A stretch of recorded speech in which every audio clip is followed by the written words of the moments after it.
So it's really great to have this in-person event and see so many friends and colleagues, students, people that many of us haven't had a chance to be in the same room with one another for years. And that's really what I think makes UCLA and the university special, is the opportunity for us to get together, exchange ideas, and also to celebrate new works, which is what we're going to be doing today. My name is Todd Presner. I am the faculty member in the Department of European Languages and Transcultural Studies. I'm the chair of that department. I was previously, in what seems like another life, the director of the Leve Center for Jewish Studies. And it really is a pleasure to see members of our board and old friends and colleagues who are here today. We're here to celebrate a new book co-authored by Aomar Boum and Nadjib Berber called Undesirables, A Holocaust Journey to North Africa. This is an opportunity for us today to not only talk about the book and present the book, but also to put it in a broader historical and narratological context.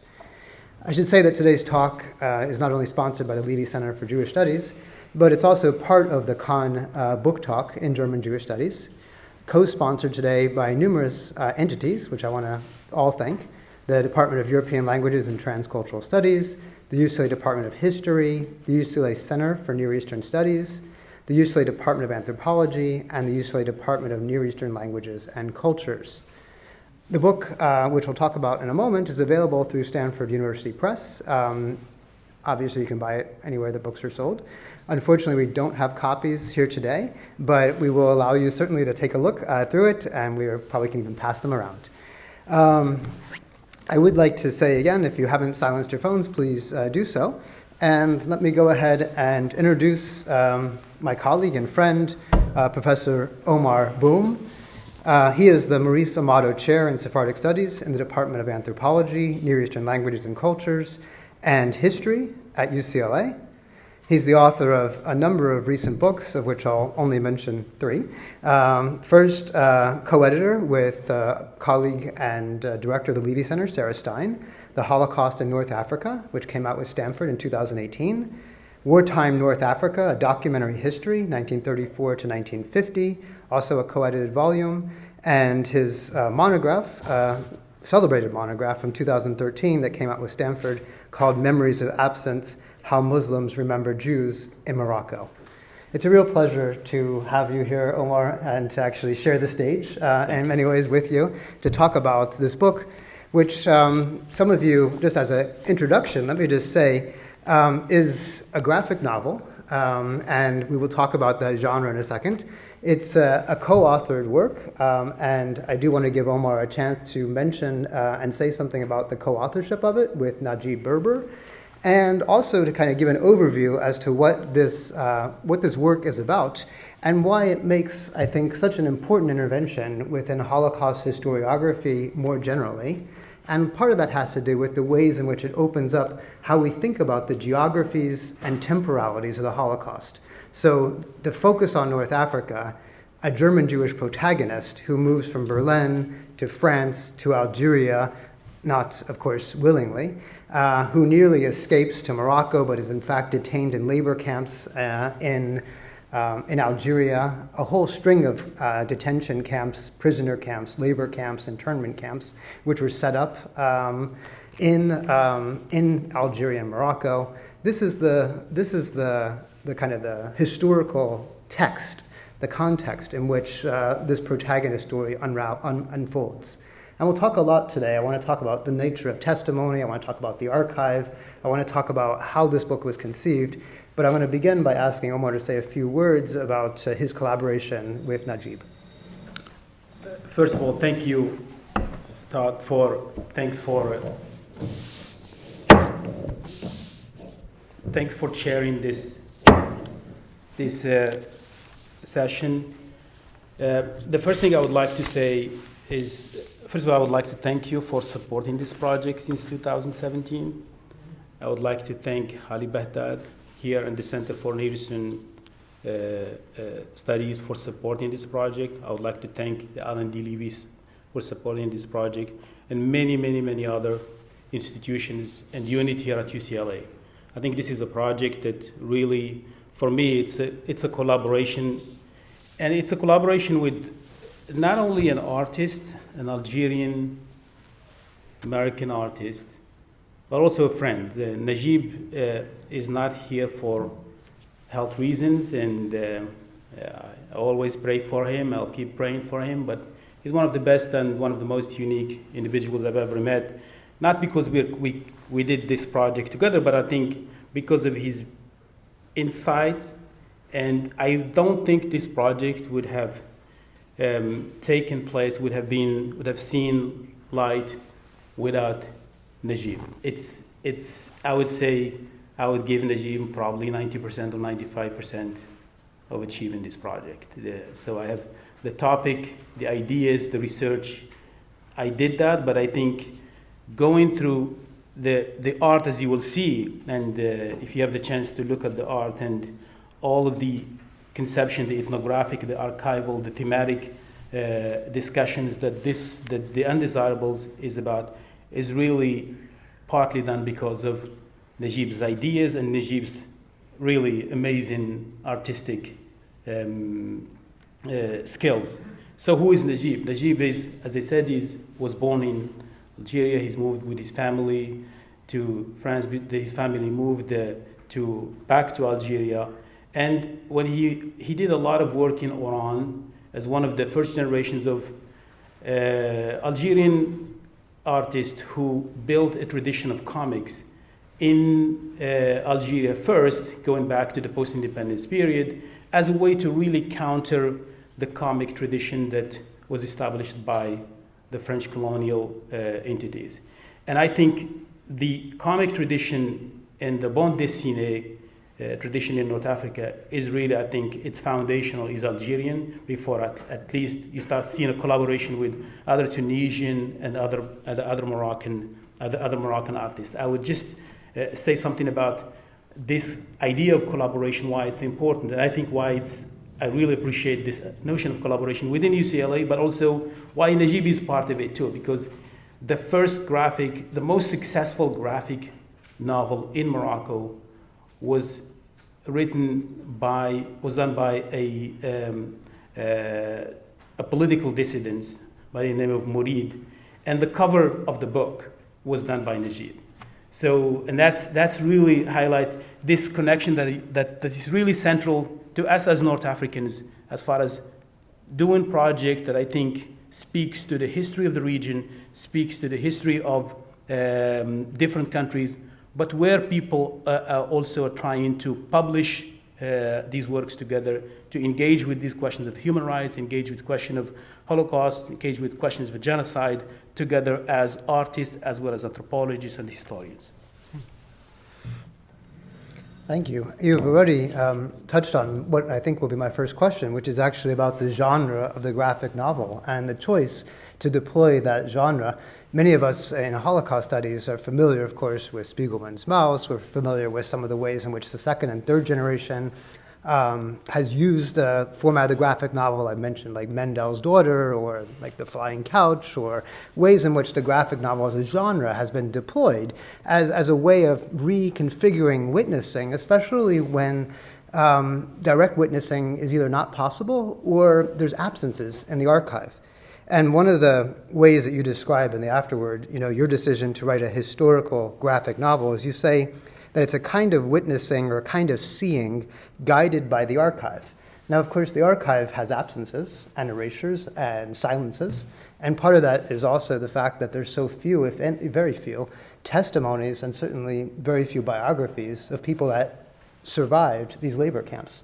So I wonder if you could say a little bit about the decision to use the form of the graphic novel and how it speaks to and maybe against, in some ways, the archive.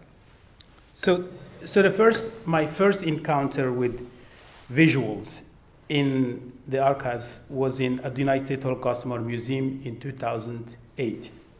And what I found out is that you find these different forms of propaganda, but also forms of drawings and engagement with Nazi ideologies and engagement also with even Mein Kampf. So you have these drawings that were done by Egyptian journalists as well as European and especially French as well as British journalists who spent some time in the Middle East, but also at some point during the war, who find themselves trying to think about these issues through drawings and engagement with Muslim scholars, religious scholars, as well as secular journalists at the time. Most of this was done in Egypt. And these documents are actually, when the first time I saw these documents, I saw them at the United States Holocaust Memorial Museum, as I mentioned.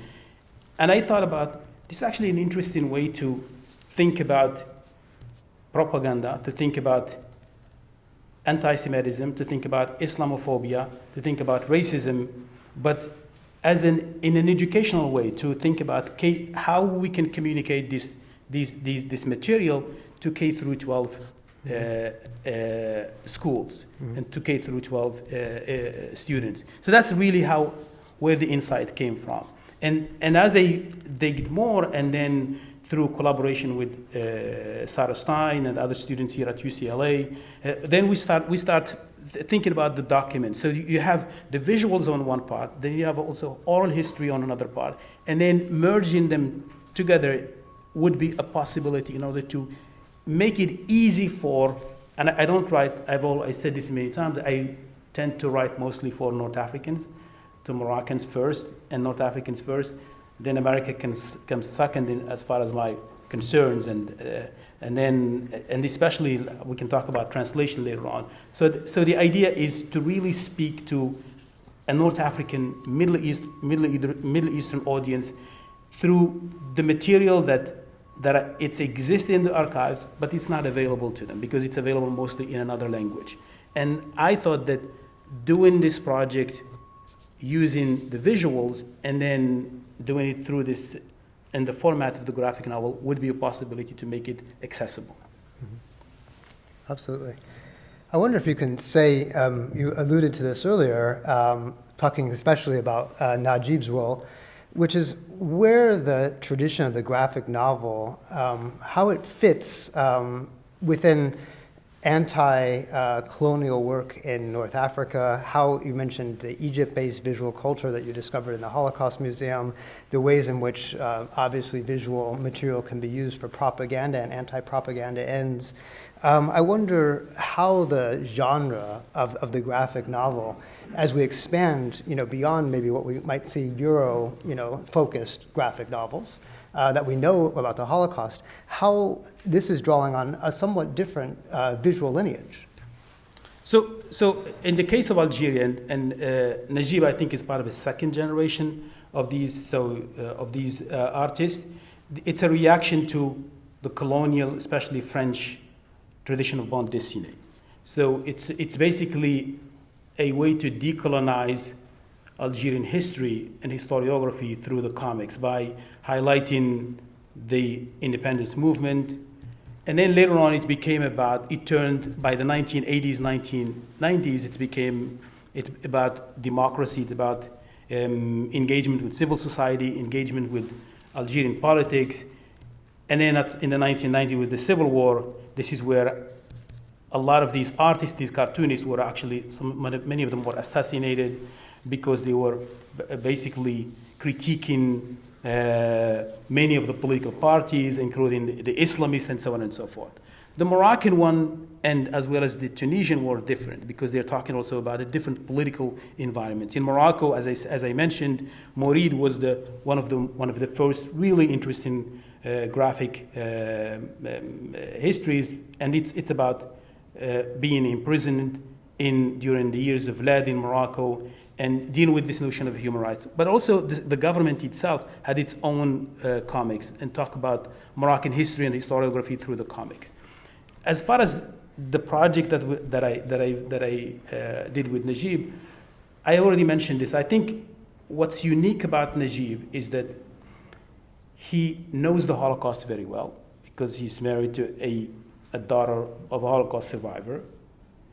He spent a lot of time in France, so he knows France and French culture very well.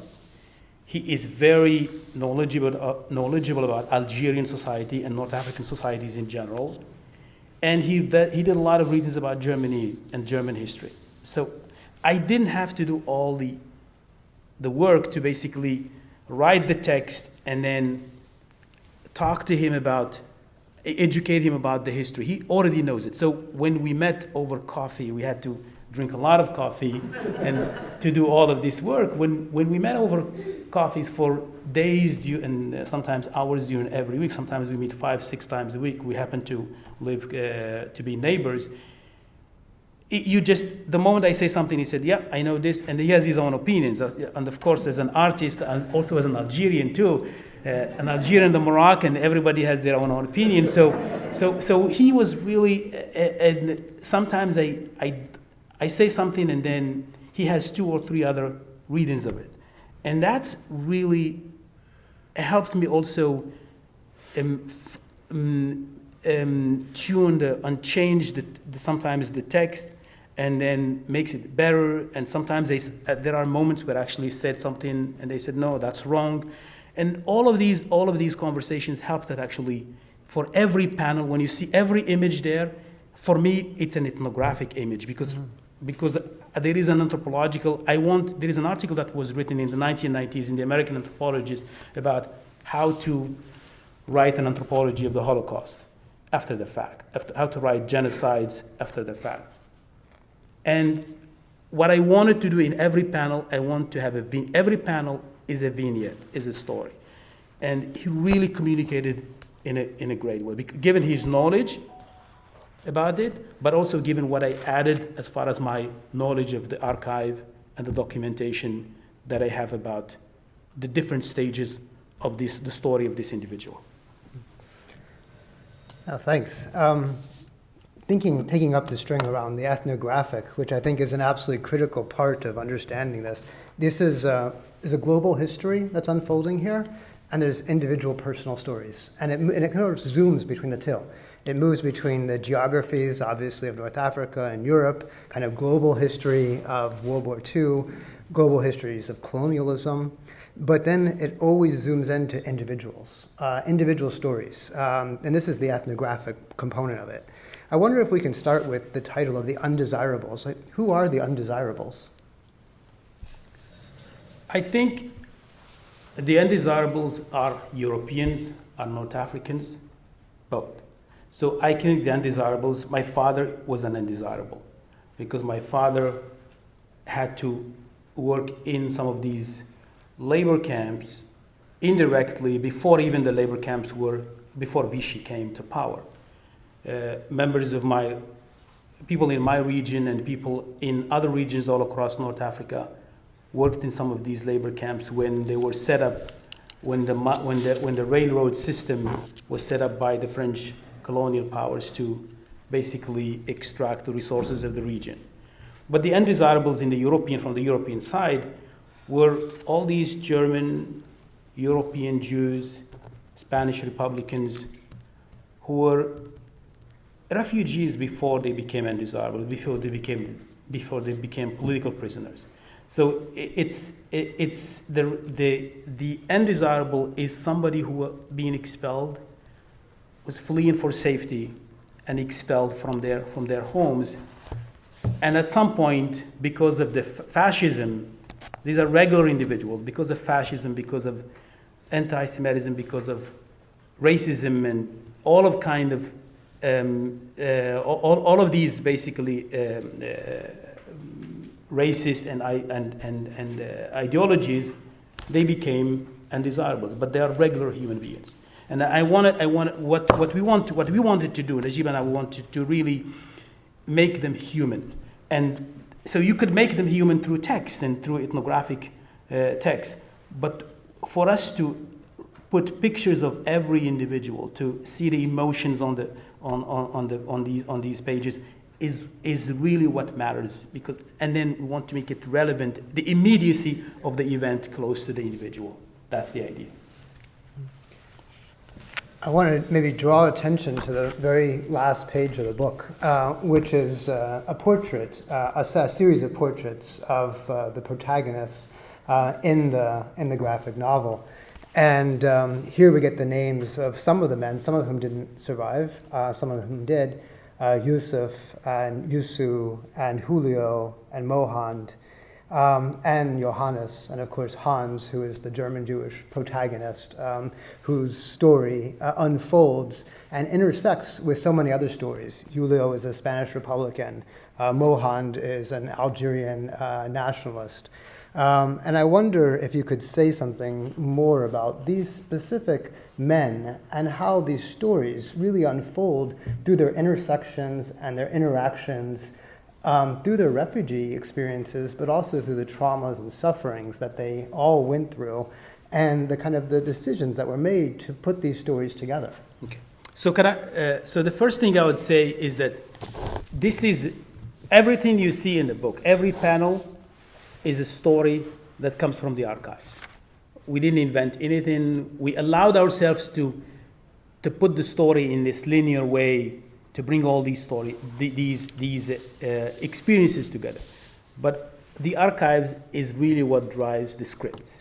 Okay, so Hans is a compilation of and sometimes we add we add other stories, so that when Hans, for instance, when he went through the experience of the reporting on the Spanish Civil War, it's a story of another German journalist who actually met with Hemingway, but we added there but it's still a story that's coming from the archive. So that's what we call composite. Sometimes you add the composite, and when people hear composite, they say, well, it's probably not, this is fictional. It's not. It's really one way to really make sure that no other personal story is forgotten. So that's why we add more stories, just to make that story of every individual very, very rich. Now, Hans is the main character, and he's married to, his father is Yusuf, who was a bookkeeper in Berlin during the rise of the Nazis, and Johannes is a communist. So we already, Makhlouf is an Algerian Jew who lived in Algeria for a long time until the rise of the anti-Semitic movement in the late 1920s, early 30s, and he had to leave Algiers to seek refuge, thinking that Paris would be a better place. So he's fleeing anti-Semitism and different other racial ideologies from one French department or one French area, Algerian department, to mainland France. Yuso is significant.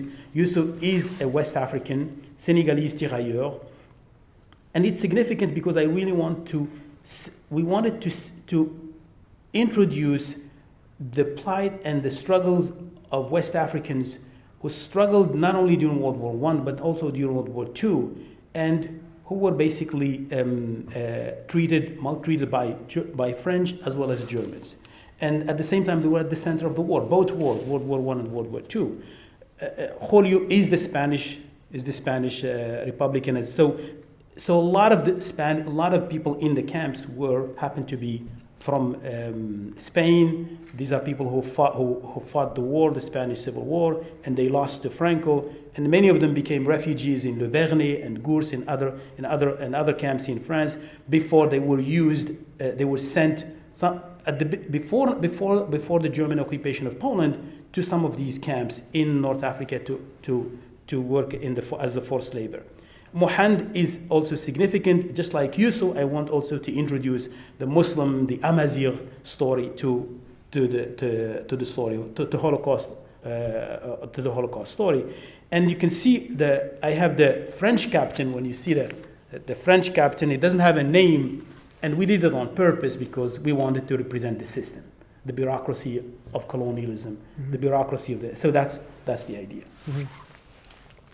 Well, let me take up that last and point. Sorry, can I say one thing? Of course. You would say that where are women here?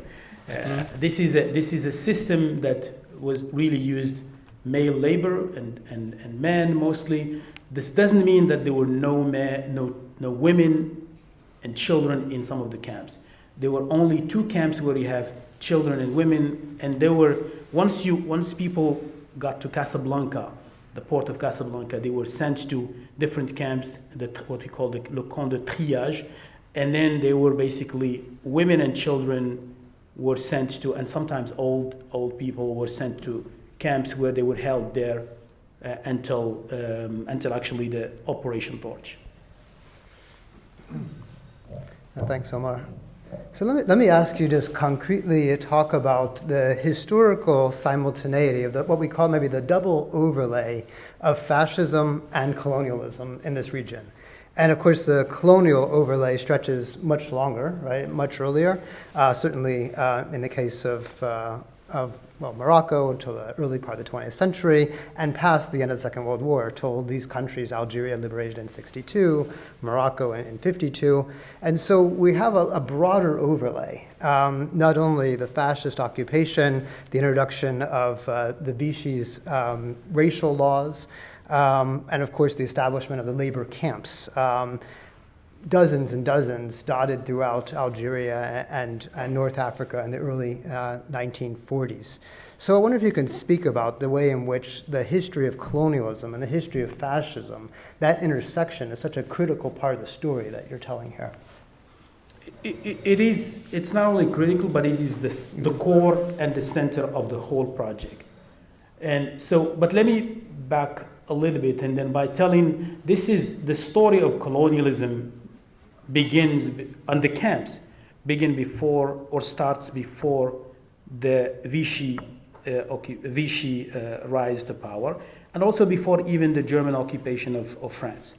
So these camps were actually set up as early 1900, some of them, because they were tied to a project, an economic project that France had to set up a railroad system connecting the Mediterranean to sub-Saharan Africa, all the way to Timbuktu, and then from there to connect it to Senegal.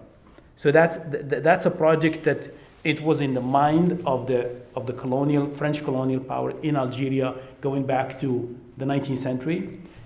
By the early 1920s, those railroad system, or some sections of the railroad system, were set up between Oran and some areas in the southern part of Morocco, as well as some areas in the southern part of Algeria. So and the idea is to connect those to the mines, to cobalt, manganese, coal, and so on and so forth. So that's where the colonialism, I think, the colonial part becomes. Now, they didn't have a lot of labor, so this is where you get into racial policies. So what they decided to do is to, even if you read a lot of stuff, the French had an idea about domesticating the Sahara, domesticating the desert. And domestication of the desert involved some of these big projects that are tied to the railroad system. So as they start thinking about what labor force they would include, they would have an idea, should we include indigenous people? So that's why by 1930s, 1931, 32, you already see in the beginning of using some of the villagers, Amazigh and Arab, in some of these. But the French administrators thought that they could not succeed in many ways to convince these individuals to serve in these labor force. So once you get into the period of the war, it was easy for them to start using the Spanish Republicans.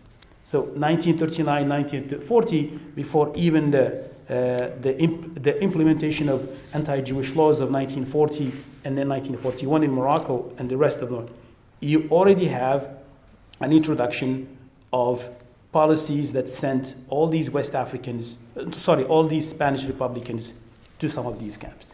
Mm-hmm. And so the racial laws came later to really support the idea why you need to send all these Spanish Republicans and later on Jews to these camps. Mm-hmm.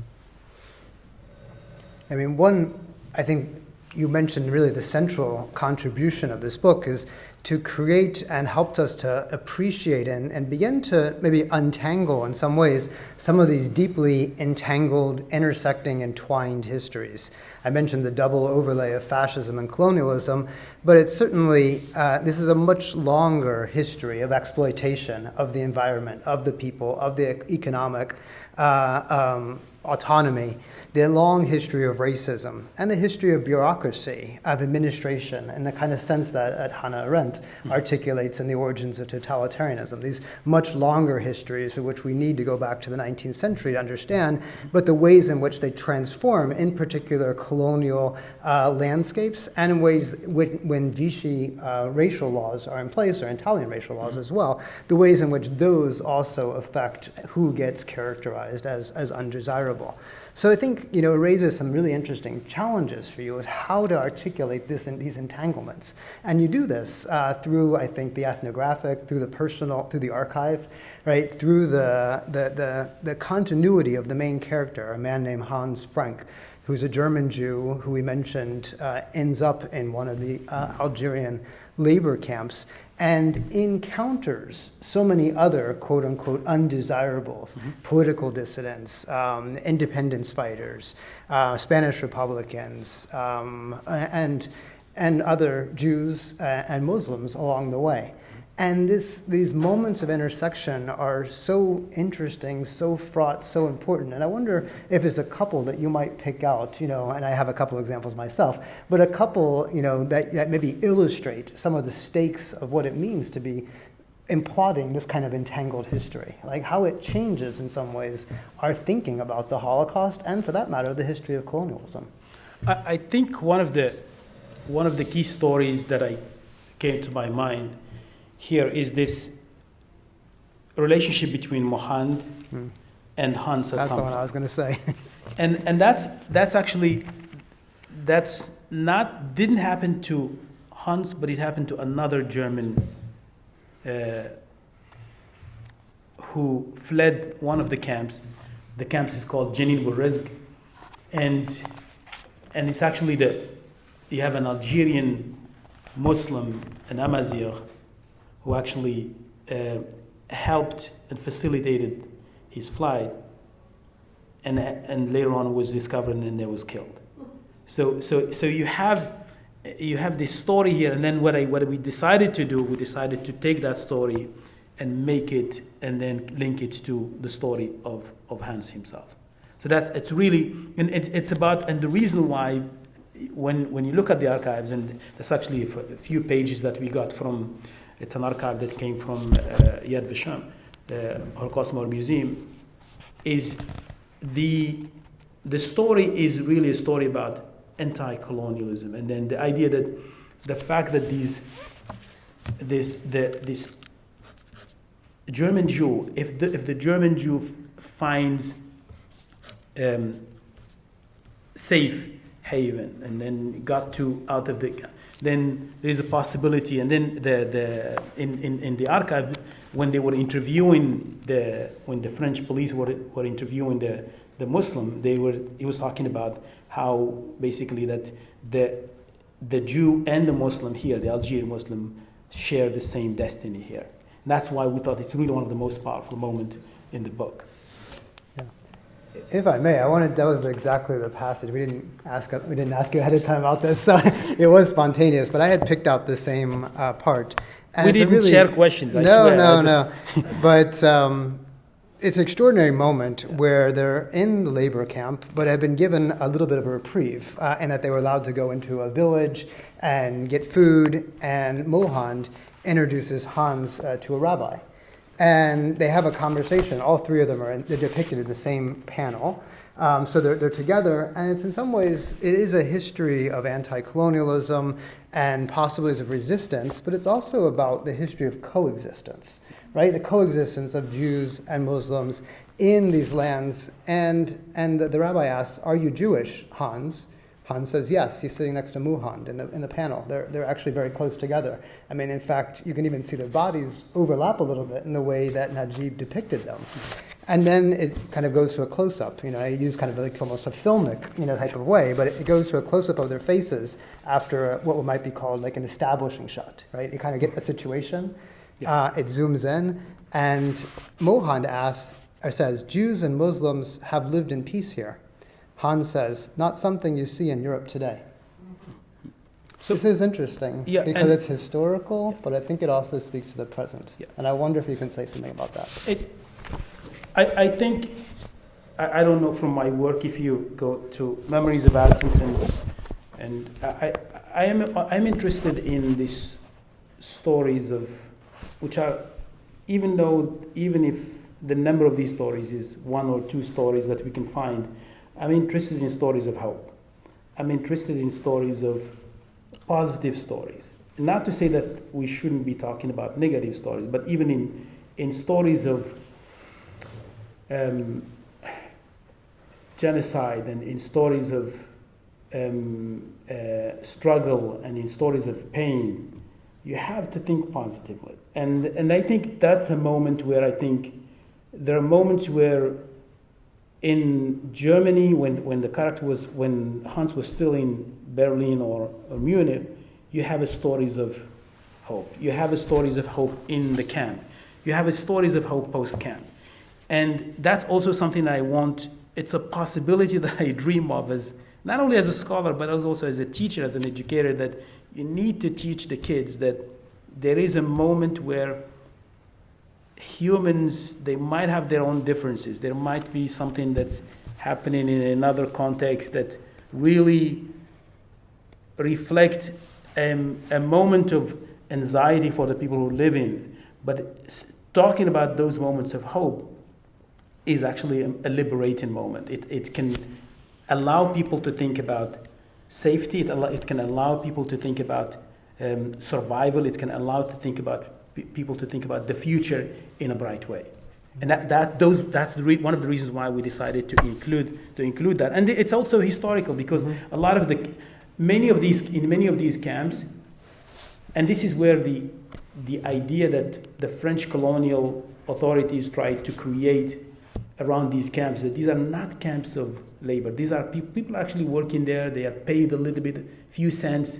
So there is this idea of they're not in prisons. But the reason why they're giving this idea of the fact that these people are not in prison, because these people are already in the desert.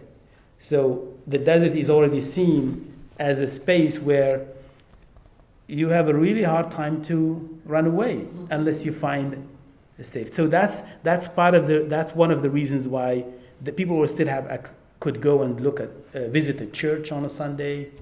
They could go and visit a synagogue or a mosque on a Friday or a Saturday. So we want to make sure that life. It seems that life is going as normal, but it's not, because this is a different model of a camp. Mm-hmm. This is not the German camp. This is another camp. That's why we call it. It's not. These are not camps where people were killed, but these are still camps where people were actually faced death in different ways. Well, they weren't extermination camps, yeah. Certainly not. But there was extreme brutality that happened in these camps. There was extreme abuse. And you do, a little bit later, document this pretty clearly, especially when members of the quote-unquote undesirables brook resistance or don't obey the colonial authorities and are called, names that are obviously extraordinarily derogatory, placed into confinement zones, in this particular scene where they're essentially forced to tortured and suffer, and some of whom die because of the tortures that they went through. I think that you don't by any means skirt over the brutality and the trauma of these camps, but there are also some significant differences to the camps that the Germans established, obviously, in Poland. I wonder if you want to say a few words about the kind of brutality and also the history of these camps, which I think maybe, especially for students that are here, and because you've done so much of the documentary work to bring out that history with the U.S. Holocaust Memorial Museum, you can say something more broadly about the range of camps that were established and what kind of labor and atrocities were involved. Yeah. So let me give first of all an idea, a description of how these camps were, the idea of these camps, where it came from. So in the 19th century, the French authorities in North Africa, they had this dream of building, as I said before, a railroad system that connects the Mediterranean to sub-Saharan Africa. It's called the Mer Niger. Mediterranean, Mer refers to Mediterranean Sea, and then Niger refers to what we call the country of Niger and sub-Saharan Africa in general. And the idea is to connect to what's called French West Africa, French Central Africa to French North Africa. That's one idea, but also the idea is an economic project. It's an economic project to facilitate the use of and the extraction of the resources and then the movement of these resources to Europe. This project couldn't see the light until the 1920s, where you start seeing building some sections of it, some sections from Algeria to some part of the south, and in the Moroccan side also, just around this what we call Oujda, all along the border with Algeria. But it's begun just, as I said before, using a limited forced labor, including indigenous people, as well as sometimes paid workers that were employed by what we call Ministry of Industrial Affairs, the Colonial Ministry of Industrial Affairs. By the late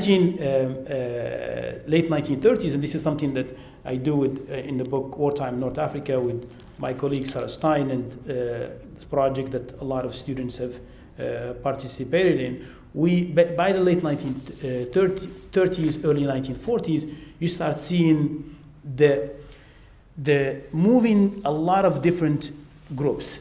Number one, you have Spanish Republicans. You have the end of the Spanish Civil War, 1939. A lot of people fled Franco. They ended up in the border with France. They were placed in different camps. The most important camps are Leve and Gurs. And from these camps, you start seeing people being already, the French administrators are already thinking about, this is before Vichy, already thinking about possibility of moving some of these people. And they started doing that. And then you have also Jews, European Jews from all over Europe who already fled the Nazis before Hitler took over in 1933, or even before the Nuremberg laws in 1935. You start seeing also some of these European Jews going to Paris, and then some of them thinking that probably this is not a safe place. So 37, 38, they ended up also in North Africa. Not many of them were sent to these camps. You have to wait until 40, that's where you start seeing moving some of these individuals to these camps. So what are these camps? There are three types of camps. You have detention camps, you have labor camps, and disciplinary camps. In disciplinary camps, not a lot. You have a couple in Algeria and a few in Morocco, where people reserved really for political dissidents and people. There are different rates of undesirables, if I can say so. These are this is the highest rate of undesirables. And then you have the rest, they were moved around. So you never feel free, you never feel stable in one camp. You could be working in a camp for 3 or 4 months, and then you get sent to another camp. And they use this partly, and this is what I call here the erasure. I write about this in an article that we call how they're using nature and mobility to erase memory of the place. So nature, they used, if you look at Gurs, for instance, and Le Vernet, they are in forest. So there's a whole discourse about nature as a way to erase memory. And if you go to Gurs now, and you can still actually that sometimes you have to keep basically cleaning the woods so that to make sure that the tombs are visible of people who died in those places. And then they use the desert. And the desert is really the French fascination by the desert as a place as a place of where you have domestication, but also you have resources. It's really, a lot of people have written about this, and more, I think, literature is coming about conceptions of the desert by the French. But they use the desert as a place also where you can easily manage memory. You can easily manage. You don't have to. You would be able to erase any forms of camps or any signs of camps there. So and that's where I think the labor, but the majority of these camps, I would say more than 70% or 80% of these camps were labor camps. Yeah. And that because they just found that you have this cheap labor, you can pay them 50 cents, you still allow them, you say, well, they still have access to books, they still have access to mail and all of these things, but in reality, they're still in prison camps. Yeah.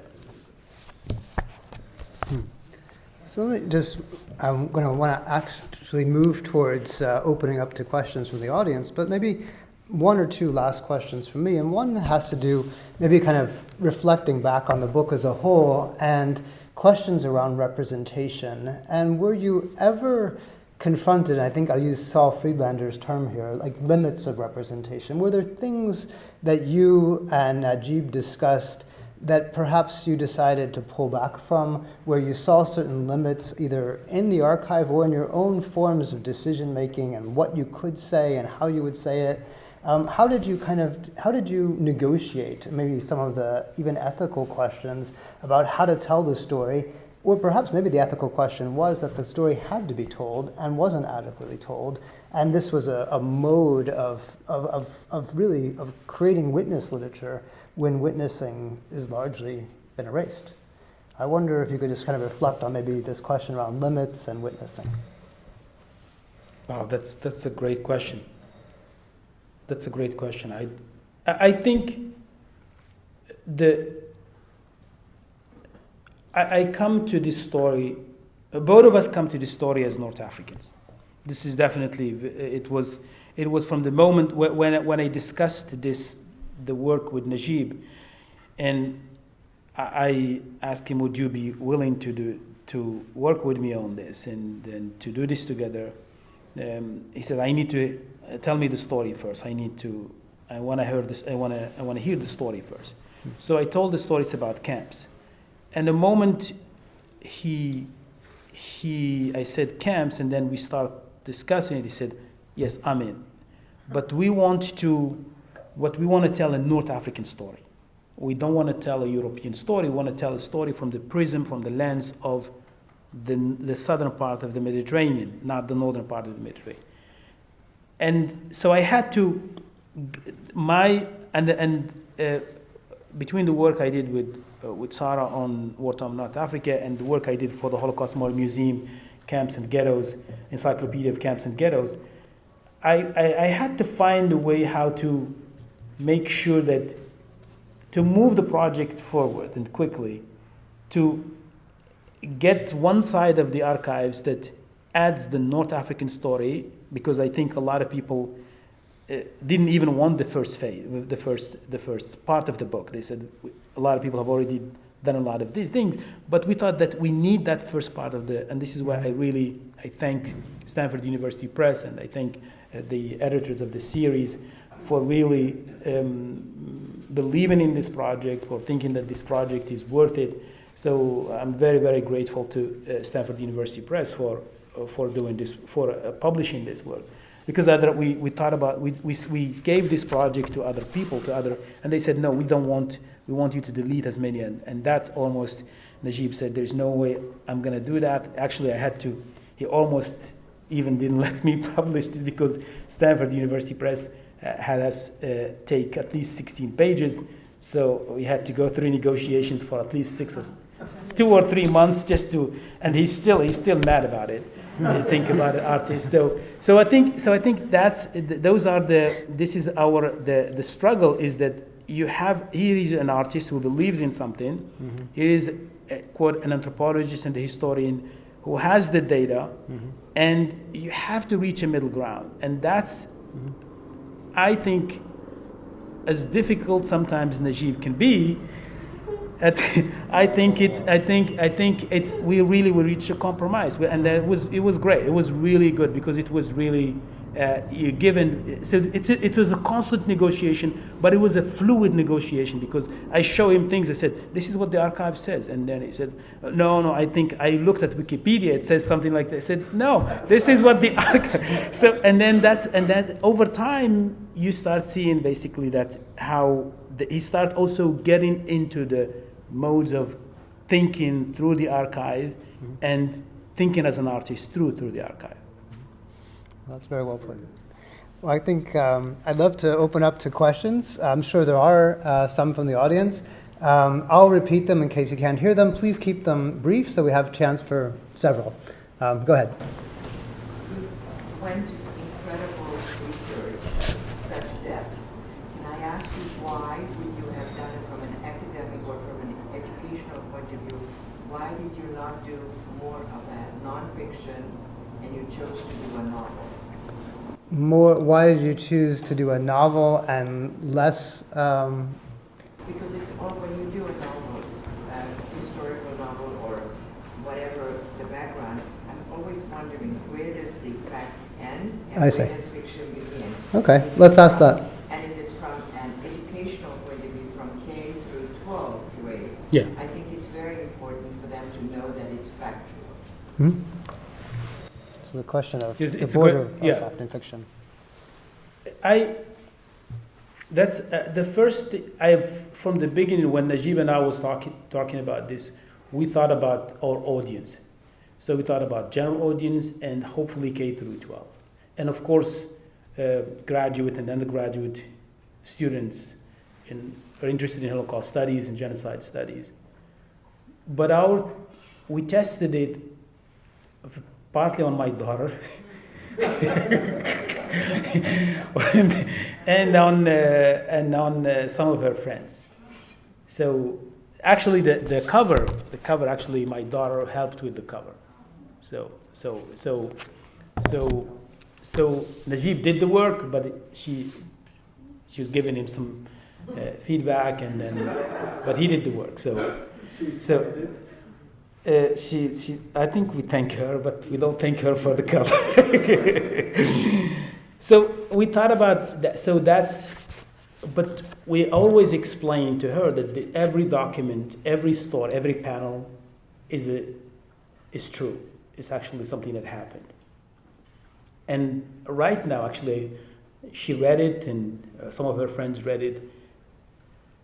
And actually, her school is asking about it.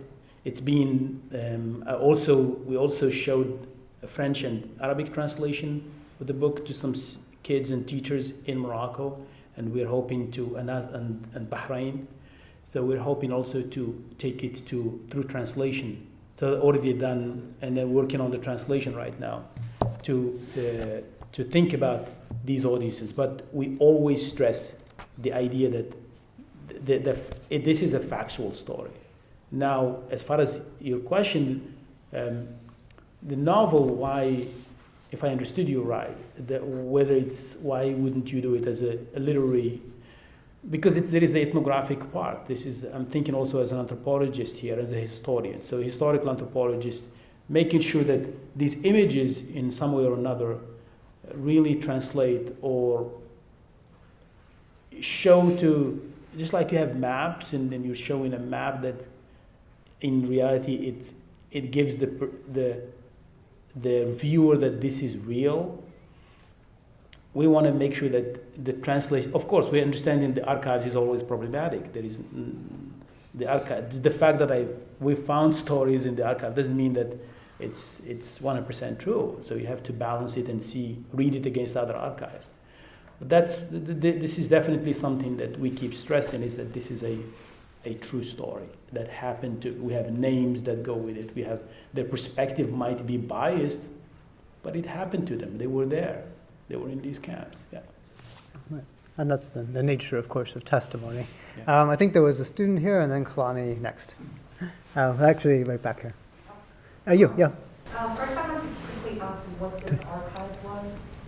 Is it a specific archive somewhere? Yeah.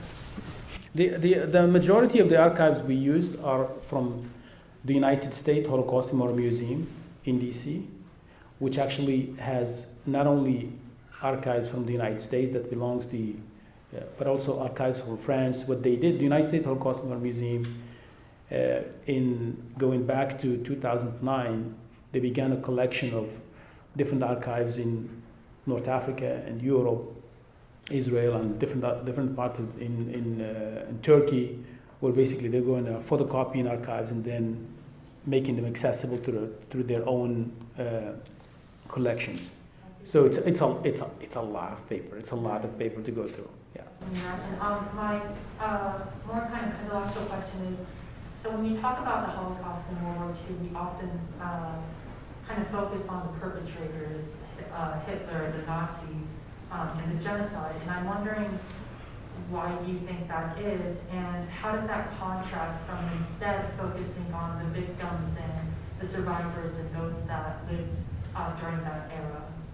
That's a great question. That's part of what we try to do here. That's part of what my colleagues Sarah Stein and I would try to do in wartime North Africa, is really stay away from these bureaucracies and these individuals, and then really uplift the voices of these people who went through these, and then also interview. So we also interviewed people who lived during the war, or who heard about the war from their parents, and in some of these North African countries.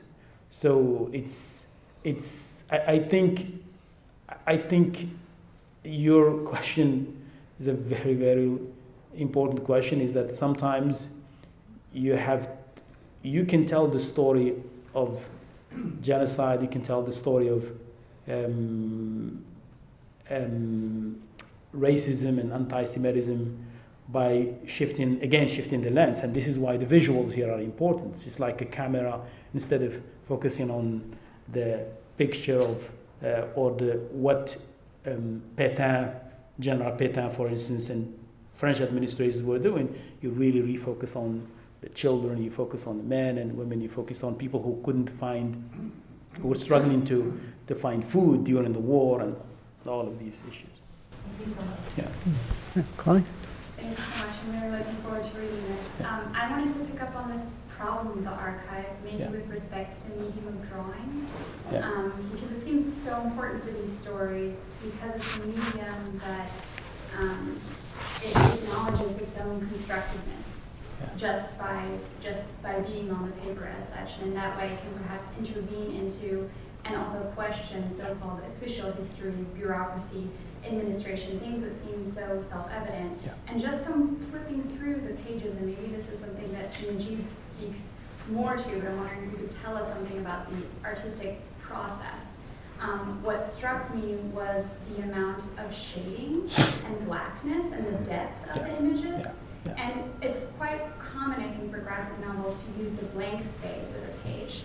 What does the darkened space mean? It almost in some spaces seems like a redaction of sorts. It's why Nadjib is a genius. I really do. I really believe that. I think the guy is just unbelievable. You have to see his other work, but he's also a unique artist who doesn't like. He doesn't like exposure. He doesn't like to be seen out there. I hope this book is giving him justice in the world out there. I think he needs that, even though he doesn't need it because of his work, but he needs to be seen. I think, and I'm glad. I'm really.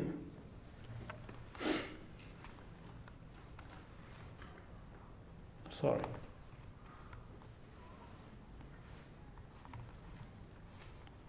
I'm really proud of his work. I think what the power of his drawings is this human. I think the idea that every facial expression, every has to see the emotion. So sometimes there are moments where he said, "I want to look at me. I want to see it." And I know what he was trying to do. He's trying to think about another visual, another expression, and then sometimes he goes in front of a mirror himself and then does that himself. So every panel, it's a lot of work. That's why he was. I understand when he was mad that they took 16 pages out of it. So I understand that, and he thinks also it's a very important part because it talks about the Quakers, the women Quakers. So we will hope to publish that in a different venue. But he was Nadjib is a very unique person. Great heart. And I think that's. I'm also very happy that North African story, which is also a global story, it's a story of somebody who not only was born and grew up in Algeria and interacted with Tunisians through different forms of artistic forms like Qous Qazahi. This is somebody who was really at the forefront of a tradition of comics in the region, and he knows different styles, but his style is so unique. I know Slim, one of his friends, and I know other North Africans who have been looking at all these, but this is a unique style. And then at the same time, he is aware of the American tradition of comics. He's aware of the French tradition of comics. So he's a global citizen and that a global artist that really attuned to all of these traditions and try to come up with our way of being part of World War II histories, genocide histories, and Holocaust studies. And that's I hope that this book will be part of this Holocaust studies in this way. Yeah. Sorry. Take a couple of questions. One, Sheila, and we'll go left, and I think there's a student in the back. Is that right? You had your hand up? No? Yeah. We'll go through. Omar, how old is your daughter? She's 12. Okay. The idea of K through seems so ambitious. For, Elementary school, well, you're talking about kindergarten. Not kindergarten. Hopefully, we're talking about High school. Mostly high school. Okay. High school, yeah, high school. Sorry, I don't know what I was thinking when I said that. I was thinking about mostly high school. Sorry. Yeah, when I mentioned K through 12, I'm really thinking about mostly high school. Yeah. Right. This may be a version of other questions, and like other questioners, I have great admiration for what you've done. This is an extraordinary presentation. You referred to yourself at several points, Omar, as an anthropologist and a historian. And you talked about your collaborator as having an artist's view of the archive.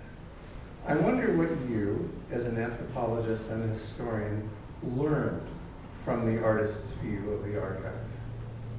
The human, I think, it's a human part. I think the idea how artists help you see more and more of the emotions and the feelings. You make me smell. You learn how to smell things. You learn how. So it's really and that's something that in the conversation, every time you have thinking about the panels, the first thing, I don't want to hear words, and I want to just see. Let's think about the affect. Let's think about touches. Let's think about all these things. So that's what I learned. I think more. I knew a little bit as an anthropologist because we think about, but it's really got reinforced through this collaboration. Mm-hmm. Collaborations are the best thing. You learn so much from people, and you learn to be humble. Because especially when you deal with big stars like Nadjib and Sarah Stein and other people. In the back, there was a, yeah. Hi, Aomar. Thanks so much, Kate. Yeah. So I feel like this is a wonderful, such a powerful project. And from what you were saying, it sounds like there's a lot of both building up and assembly of the story, but also the sort of paring away and the streamlining and the finding the moments to highlight of these moments of as Pat was saying, these overlays. And I was wondering if you could talk a little bit about the things that didn't make it in, whether they were individuals whose stories you didn't make it onto that last page, but who you saw in the archive, or in the 16 pages that got cut, or things that maybe you found didn't translate to the medium. Things like I don't know whether there's smells or sounds or things that maybe could work in a film, but maybe aren't conveyed in the way that That's a great you question. hoped in your original discussion. That's a great question. I think we had a section. We started at some point in a version of the book. We started with me in the United States Holocaust Memorial Museum archives, and the advice I got from a lot of friends, including people who read it, and then from the publisher and Sarah, is that you don't need that because it adds too many stories, and you want to make sure that you already have a lot of stories, and then so you want to focus only on one plot. It was the right thing to do. I think the story of the Quakers, I agree with Nadjib. I think we probably wished we have included that story because it really adds another layer in terms of, especially the woman. It's the story of a woman who was central to the Quakers movement in Germany and later on in the United States. And most of the archives we use, a lot of the archives we use are Quakers archives because of their role in saving a lot of Jews. So that's something that there are other stories. For instance, there is a story of even though we mention it a little bit, the story of the Mosque of Paris, and we're still doing research about it. I'm doing research about it with Daniel Schroeter, and I felt that we're not there yet. So we use the document that goes back to 1933. We talk about the visit of the Sultan Sidi Mohammed bin Yusuf, the king of Morocco at the time, 33. We thought it was and then we tested on other archives. So we found that story can get repeated in many documents, Moroccan documents, American documents, as well as French documents. So we felt comfortable to use that. And then hopefully the book the other book on the mosque and the Sultan, we hope it's going to be in a couple of years from now. That can probably answer some of those questions. So we made sure that everything that said there, and then is really relevant and historically factual. So, and that's why we had to give it to German historians and Todd and the other friends who are specialists of Germany and Munich and the Nazi party, and so that was really important for us. Let's do one last question. You opened up talking about your father having been undesirable. Could you, and that he worked in the original camps. Yeah. So could you talk a little bit about did you do ethnography with your father? I mean, you couldn't have escaped your father, but could you situate where you grew up and where your father? We in wartime in North Africa, we talk about we interviewed one individual by the name of Hussein Gaddari, who was also part of this forced labor in the 1930s, and the many people in the villages around in the province of Ouarzazate, where there is a very important camp called the Camp of Bouazer, which is a cobalt camp. But at the beginning, it began as a mine that was established in 1931, opened in 1931. So a lot of local people worked in that camp for almost 10 years before that camp turned into a Vichy labor camp because of the need of cobalt. And so the German mission, the German mission, once the Germans signed the agreement with Vichy in 1940, and then by 1941 you already have Germans are already in Casablanca, to their consulate in Casablanca by 1941. They're already talking to enforcing Nogues, General Nogues, to make sure that camp, the cobalt, because the Germans needed cobalt at the time. They needed manganese, and especially cobalt at the time was very central for the war, for the factories in Europe. So, and then you start seeing indigenous people working there, but also a lot of European Jews from Poland, from Czechoslovakia, from Russia. You have a few actually from Cuba, Spanish Republicans, into part of the International Brigade in that camp called Camp Bouazer. So it's actually about, now the roads are really good roads. It's about less than half an hour from my village. Yeah, it was part of that. And so that just tells you related to question that Todd mentioned about colonialism, and so that's even before the Vichy time. Omar, thank you so much for your generosity here in the presentation. Thank you all for your questions, and let's join in a round of applause.